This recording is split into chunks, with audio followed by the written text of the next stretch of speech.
রাই লাস্টের দামটা দাঁড়াই দিলাম কি পানে পান হেরো আগে হাইওয়ে দিয়ে ওরা তো জান দিরে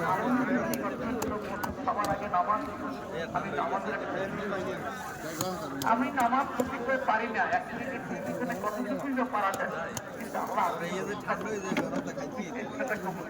পারা যায় না তো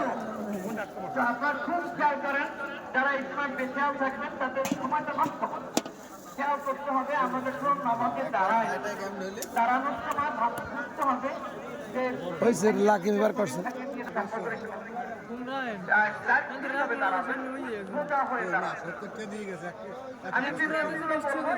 সবারই মানতে হবে এমন নয় তবে যারা করতে হবে এবং আমাদের এই মাসলাকে যারা আছেন যারা মাসলাকে আছেন তাদের নিয়মটা বলতে এর বাইরেও অনেক পরিচিত নিয়ম আছে সেটা আমাদের জানা থাকলেও আমরা বলবো না এই কারণে এক সময় দুই তিন পদ বললে আপনার কথা বলেন না আর একই সময় দুই তিন পদের আমল করা যায় একটা